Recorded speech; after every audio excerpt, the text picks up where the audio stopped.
j'espère que vous allez bien. Moi c'est Victoria et aujourd'hui on va parler premier achat. On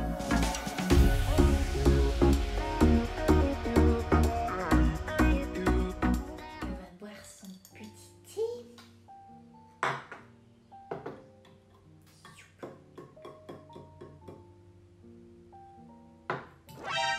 Non, fallait faire des conneries. Si comme nous le confinement a joué sur votre réflexion pour acquérir son premier logement, vous êtes sur la bonne vidéo. Bon, par contre, acheter une maison ou un appartement, c'est clairement pas le projet le plus évident, hein, qu'on se le dise. Dans cette vidéo, je vais essayer de vous expliquer un peu concrètement comment ça s'est passé pour nous, notre premier achat, donc du coup, fin d'année dernière, en pleine période de Covid, donc ça n'a clairement pas été évident, on a rencontré quelques difficultés, mais je me dis que ça peut vous être utile. Alors pourquoi on s'est lancé dans un premier achat immobilier? Le confinement a vraiment joué sur notre réflexion. Alors nous on a eu du bol, honnêtement, on vivait dans un appartement à l'époque bien proportionné pour deux, une seule chambre, donc un F2, en région parisienne. On avait même un balcon, je sais, les beaux gosses. Mais c'est vrai qu'avec le télétravail, comme on a fait, on a utilisé cette magnifique table. Donc on s'est fait un petit setup, voilà, on s'est un peu débrouillé, c'est vrai. Mais on s'est dit qu'avoir une pièce en plus exprès, donc pour travailler un bureau ou plus tard une pièce en plus, ça serait quand même assez utile. Et on s'est dit qu'en fait, ce qu'on mettait dans le loyer pouvait être équivalent à ce qu'on pourrait mettre dans une mensualité de crédit. Et autant s'enrichir soi-même plutôt que le propriétaire. Du coup, on s'est lancé. Alors se lancer, c'est bien, super. Mais on se lance vers quoi? Vers de l'appartement, vers une maison, du neuf, de l'ancien, et c'est là que toutes les questions s'enchaînent et c'est compliqué. Donc le premier obstacle pour nous, ça a été de choisir entre du neuf et de l'ancien, parce que concrètement, on savait déjà que ce serait un appartement. Pourquoi? Parce que c'est un premier achat, donc pour nous, on ne se voyait pas y vivre éternellement dedans. C'était vraiment, voilà, une première aventure. Quoi de fou comme ça? Je pars pour une aventure qui allait nous faire aller... on est parti sur 10 ans. Et ensuite, on revendrait ce bien et on passerait à autre chose. Donc la réelle question, c'était du neuf ou de l'ancien? Les deux présentent des avantages.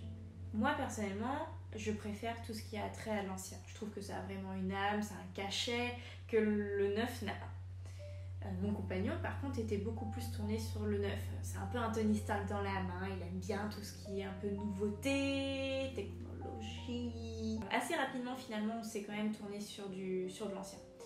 Ouais, parce qu'en plus, il faut avoir à l'esprit qu'il faut quand même imaginer votre bien sur un plan. Et franchement, ça tue un peu le charme. Après, chacun est libre, vous faites comme vous voulez. Si vous arrivez à vous projeter, tant mieux. Moi, j'aime bien le concret. L'attrait de l'ancien, au-delà de l'esthétique, c'est que généralement, les prix sont moindres. Il y a des travaux à prévoir, on pourrait le classer sur le désavantage, mais quelque part, vous pouvez aussi négocier cela au moment de l'achat et donc baisser le prix en conséquence. Donc parfois, ça peut être quand même assez intéressant. Et si en plus vous êtes habile de vos mains, chose que je ne suis pas, ça peut être sympa. Pour moi, le réel attrait aussi, c'était surtout que vous pouvez visiter en fait les biens. Donc physiquement, vous les voyez, vous allez tout de suite voir si ça va vous plaire et si vous avez un espèce de coup de cœur. Pour moi, un coup de cœur sur un plan, c'est impossible. Là, voilà, concrètement, vous allez pouvoir vous projeter, peut-être, dans le bien que vous allez visiter. Et surtout, si vous dites oui, vous allez habiter dedans tout de suite. Vous n'allez pas attendre 107 ans. Le dernier avantage pour moi, c'est que, ok, vous allez acheter de l'ancien. Il y aura peut-être des travaux, des rafraîchissements à prévoir. Mais quelque part, plus vous allez faire de travaux et plus le bien va prendre de la valeur. À l'inverse du neuf, où quelque part, dès que vous allez mettre le pied dedans, en fait, ça perd de la valeur. C'est que FD, vous l'avez acheté neuf, vous entrez dedans, il est plus neuf. Donc la plus-value va mettre un petit peu plus de temps à arriver. Au-delà du goût, je pense que la prochaine étape, c'est clairement de vous pencher sur votre budget. Et de toute façon, ça va être le point le plus épineux, clairement. Donc l'idée, c'est de connaître le montant que vous pourrez mettre dans votre projet en fonction de votre situation personnelle et professionnelle. C'est ce qu'on appelle la capacité de financement. Donc mon petit conseil, mes petits tips, c'est de finalement mettre un petit peu à plat quelles sont toutes vos dépenses. Sur un mois par exemple, donc votre loyer, internet, l'électricité, tutti quanti, l'essence, les courses et aussi vos petites dépenses un peu plus personnelles. Voilà, shopping, ciné, resto, etc. Tout ce qui est un petit peu important pour vous, mettez-le, c'est important. Malheureusement, la vie est faite de compromis. Il est très probable que vous deviez piocher dans vos dépenses perso pour alimenter votre enveloppe budget obligatoire.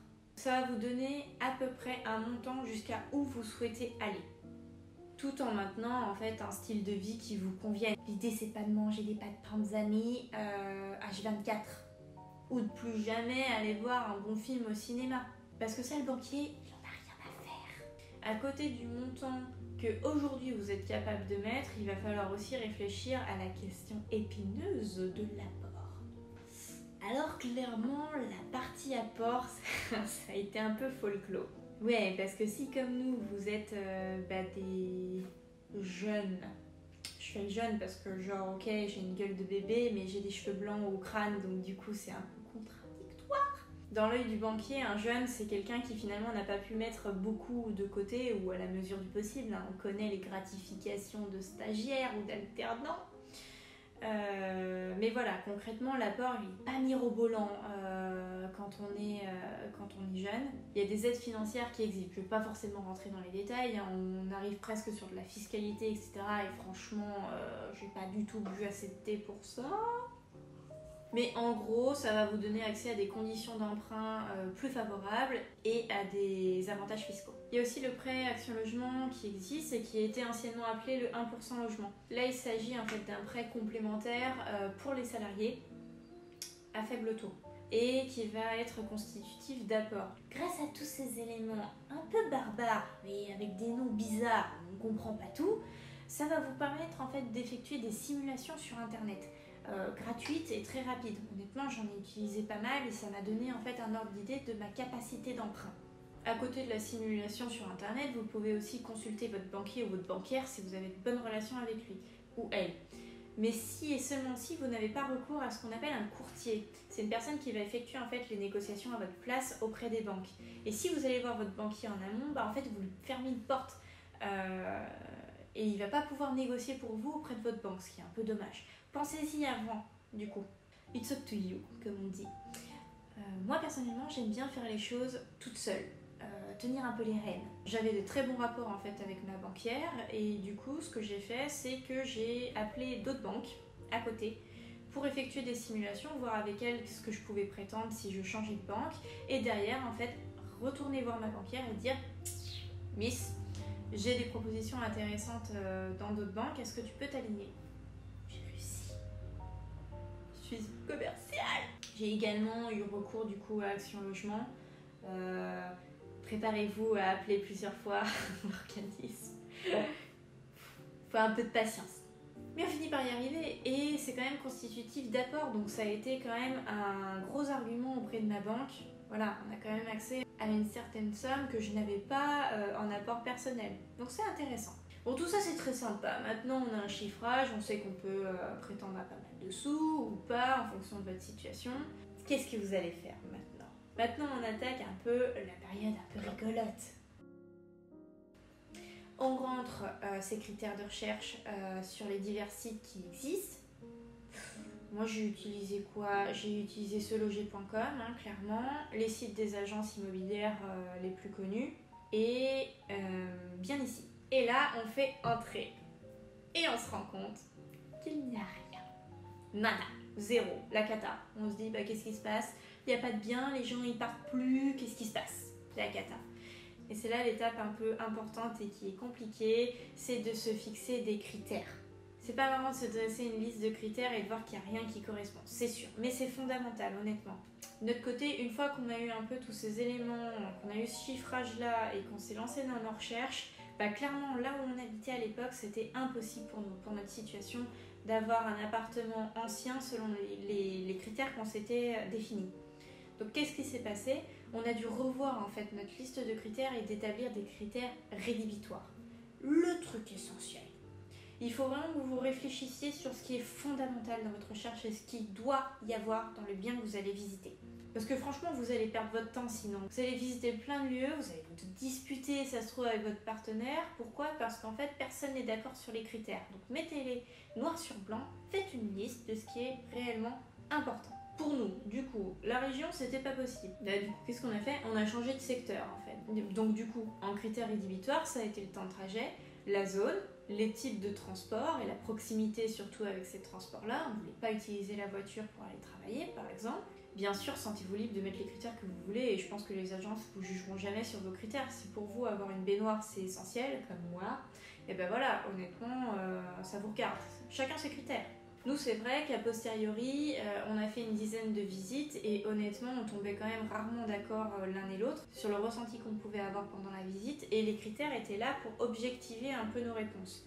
Pour concrètement se dire, bon bah, est-ce que ça respecte ou pas? Sinon, basta, on passe à autre chose. C'est difficile, je le conçois. Pour nous, ça a clairement pas été évident et plus d'une fois, on s'est dit que cette liste de critères, en fait, nous empêchait d'avoir accès à un type de bien et que ça nous cloisonnait un petit peu. Mais c'est faux. À y repenser aujourd'hui, ça permet vraiment d'hiérarchiser sa pensée, de pas tomber un peu juste dans le subjectif, mais de rester objectif sur nos attentes. Et honnêtement, on n'achète pas un appartement ou une maison comme on achète une baguette de pain. Il faut quand même y réfléchir, se poser 30 secondes et se dire, bon bah voilà, concrètement, c'est ça qu'on veut. C'est pour ça que mon dernier conseil, pour moi, ce serait vraiment de prendre le temps suffisant. D'ailleurs, il est temps de boire une tasse de thé. Entre la définition de votre budget et le passage chez le notaire, il peut se passer des mois, voire des années. Mais honnêtement, c'est normal. C'est difficile déjà en plus en tant que primo-accédant de se lancer, c'est pas évident. On a peur de se tromper, on a envie de faire les choses bien, de se poser, d'être objectif, etc. Donc prenez le temps qu'il vous faut. Surtout, il ne faut pas non plus désespérer si vous multipliez les visites. Je pense qu'il faut aussi l'avoir à l'esprit. Le coup de cœur, c'est très rare. On veut tous avoir un coup de cœur, comme un coup de foudre, hein, c'est pareil. Mais c'est rare. Pour moi, ça a vraiment été compliqué. À la sortie du confinement, voilà, c'était un peu l'activité, la seule activité qu'on pouvait faire. Et ça venait pas, donc c'était franchement dur. Et plus d'une fois, je me suis retrouvée un peu à désespérer. Ouais, parce que je suis comme ça, moi je m'investis émotionnellement parlant. Donc je vais pas vous dire de pas le faire, parce qu'honnêtement c'est difficile, je pense, de pas s'investir dans le futur lieu de vie où potentiellement vous pouvez projeter déjà plusieurs projets. Je pense qu'il est important de prendre le recul suffisant en fait. Vous allez visiter un bien, ok, ça peut très bien se passer, vous avez presque même un petit feeling, mais prenez le temps suffisant pour peut-être faire une contre-visite ou passer dans le quartier à une heure différente. Ça va vous permettre de voir aussi comment le quartier vit. Si d'un coup vous découvrez qu'en fait il y a une école à côté et que ça braille comme jaja.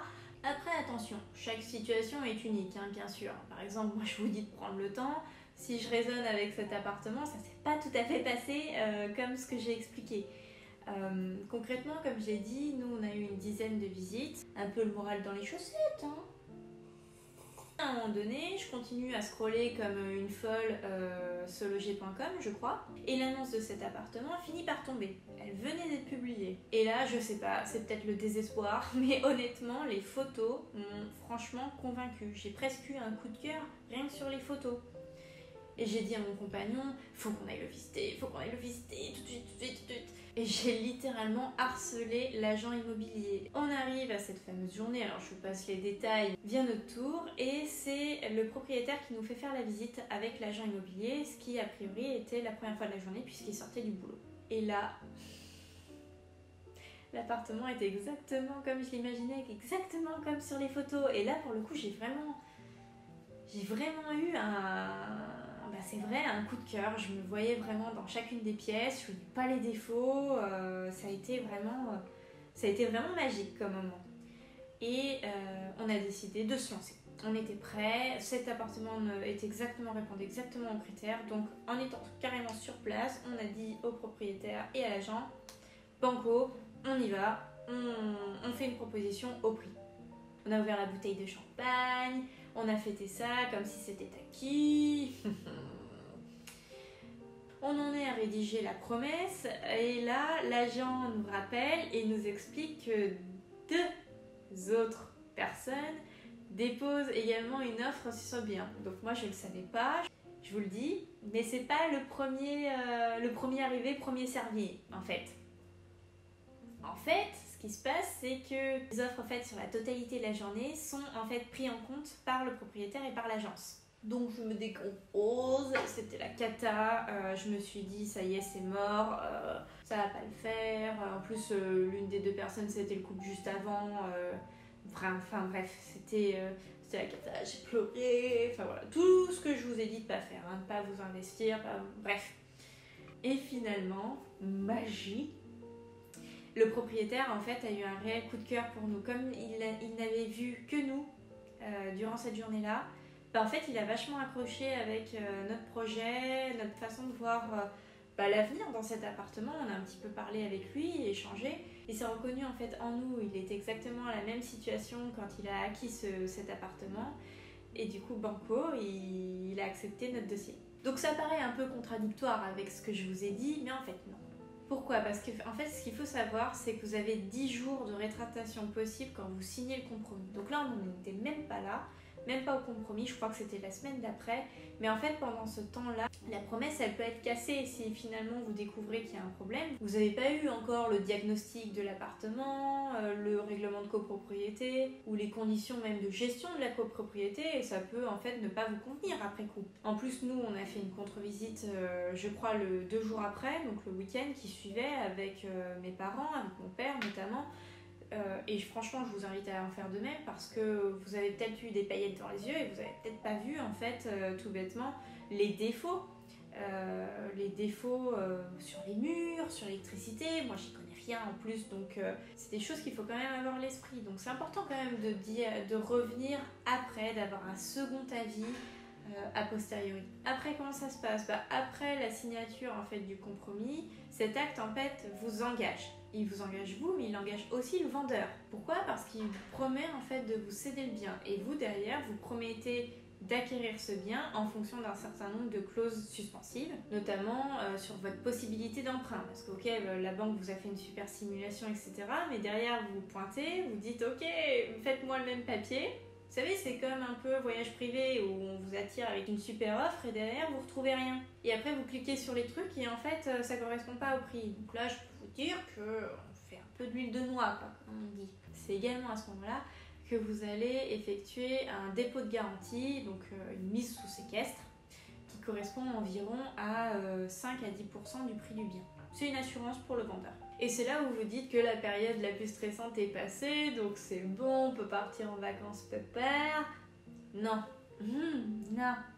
Et oui, derrière, il faut retourner voir le banquier parce qu'on a un certain délai à respecter pour avoir la preuve que c'est bon, vous pouvez avoir votre prêt. La simple chose à avoir à l'esprit, c'est que c'est beaucoup d'administratifs à faire, donc du montage de dossier à votre banque. Et si vous avez fait appel à un autre type de prêt, comme le prêt Action Logement, vous avez deux dossiers à faire, donc 2 temps de traitement différents. Et vous devez quand même rendre des comptes au notaire derrière pour avoir la date de signature. Donc honnêtement, c'est pas la période la plus marrante, au contraire, puisque si comme moi, vous aimez bien gérer et que vous donnez un peu le bébé à un autre organisme, vous attendez. Après cette étape-là, honnêtement, c'est bon, vous avez fait le plus dur. Une fois que vous avez votre date de signature, soufflez, c'est bon. Après, c'est que du bonheur finalement de faire ces cartons pour emménager. C'est un changement de chapitre pour vous, donc honnêtement, c'est top. Et voilà tout le monde, cette vidéo est maintenant terminée. J'espère qu'elle vous aura plu et qu'elle aura pu être utile un peu à l'élaboration de votre projet. N'hésitez pas à me laisser un commentaire ou à y poser vos questions, j'y répondrai, il n'y a pas de souci. Si ce n'est pas fait, n'oublie pas de t'abonner à la chaîne et à cliquer sur la cloche pour recevoir les futures notifications. A très bientôt, ciao!